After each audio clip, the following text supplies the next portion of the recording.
Good morning, students.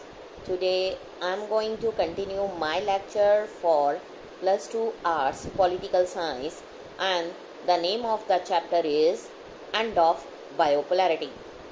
As in my previous lectures, I have told you about the two superpower blocks, USA, United States of America, and USSR.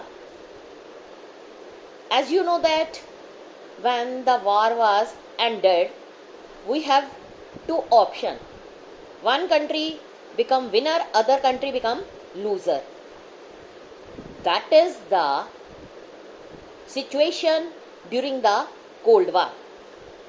When Cold War ended, USA become the sole power in the world and USSR become disintegrate. Now let us start with the topic tensions and conflicts. As you know that when there was in disintegration of Soviet Union, most of the former Soviet republics are prone to conflicts. Many of these former Soviet republics have civil wars, because this complication done due to growing involvement of outside powers. Russia. Let us talk about Russia.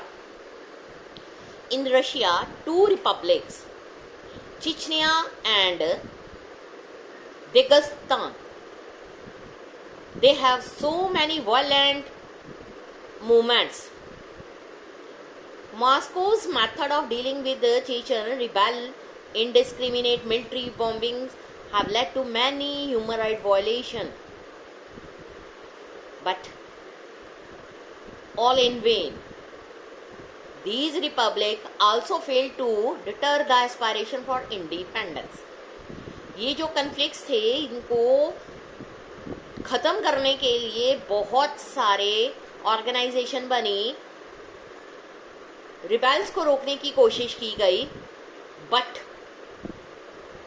इन्होंने movement ने जो भी हो सका human right violation कर दी. Central Asia की अगर हम बात करें, तजाकिस्तान, वो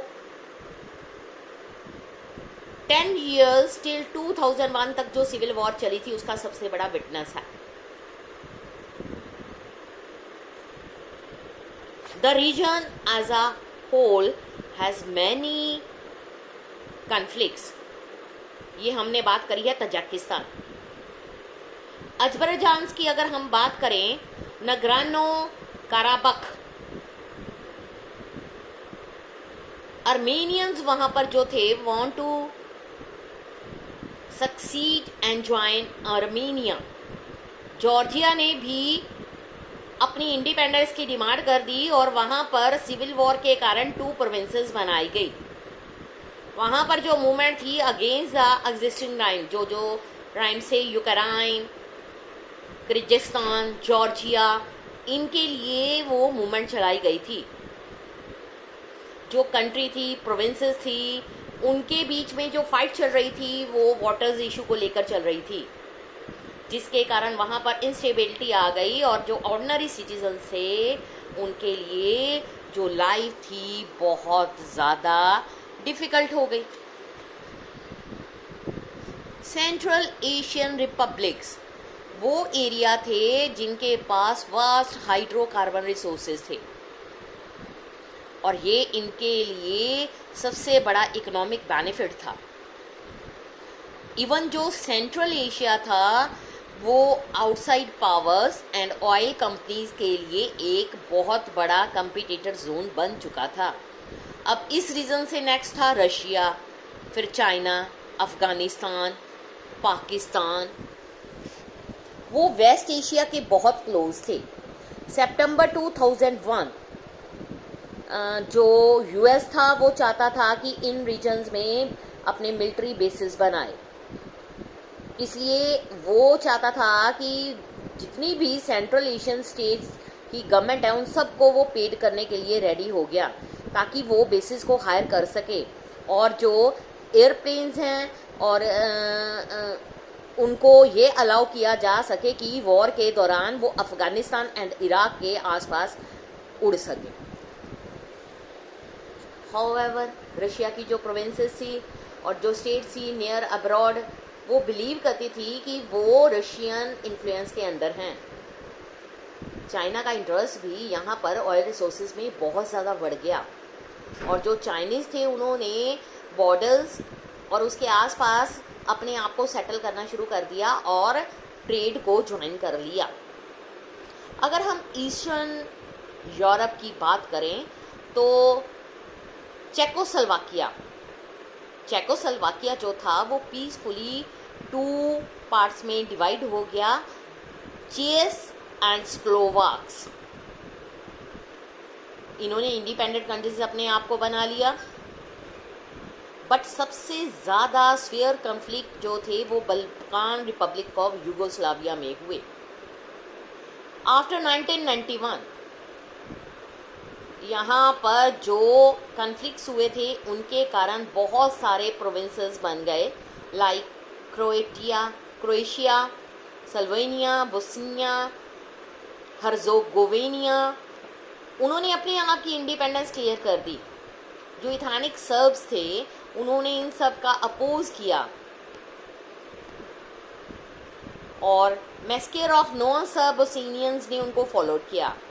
NATO, North Atlantic Treaty Organization ने की इंटरवेंशन की और जो यूगोस्लाविया था वहाँ पर बम्बारमेंट हुई, जिसके कारण inter ethnic civil war start हो गई। नेक्स्ट है India and post communist country.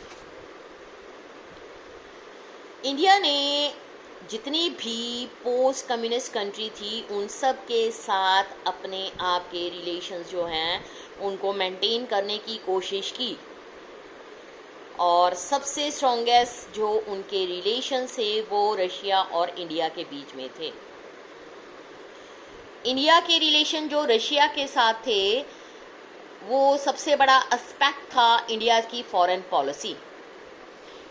उसके बाद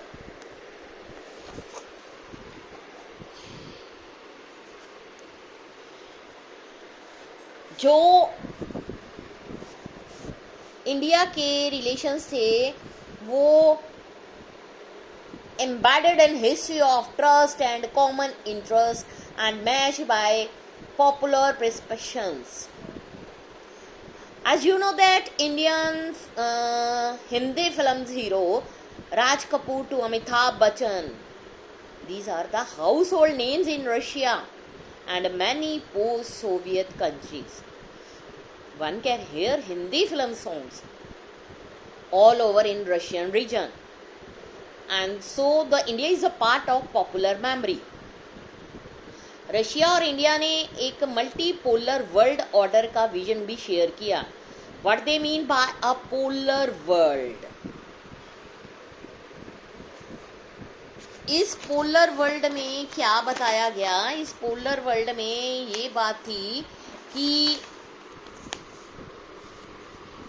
इंटरनेशनल सिस्टम में बहुत सारी जो पावर्स हैं उनकी को एग्जिस्टेंस शुरू हो गई. उसके बाद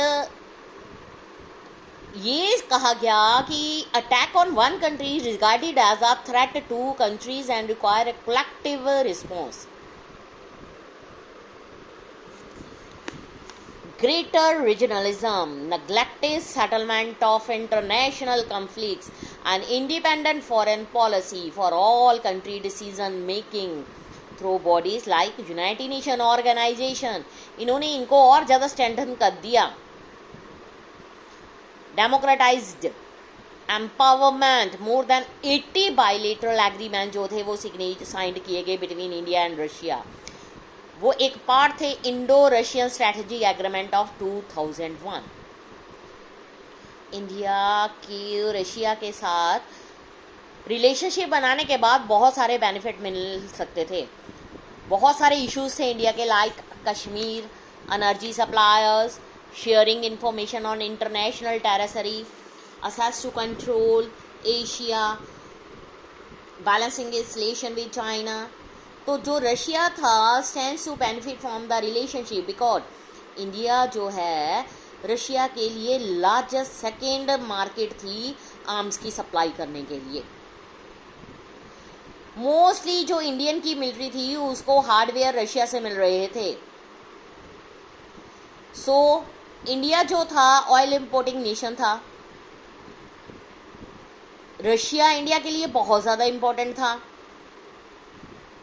क्योंकि जब ऑयल क्राइसिस आए तो रशिया ने ही इसकी हेल्प की थी। इंडिया ये चाहता था कि वो अपने एनर्जी इंपोर्ट्स को इंक्रीज करे रशिया के साथ। And also Republic of Kazakhstan, Turkmenistan, जो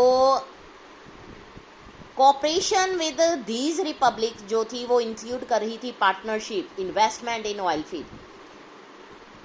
रशिया जो है इंडिया के लिए न्यूक्लियर एनर्जी प्लांट्स में भी बहुत ज़्यादा बेनिफिशियल था। ये इंडिया को असिस्ट कर रहा था space industry by giving cryogenic rocket जब इंडिया को इसकी ज़रूरत थी। India and Russia have collaborated on various scientific projects. That means जो इंडिया के रिलेशन रशिया के साथ थे वो बहुत ज़्यादा इम्पोर्टेंट थे।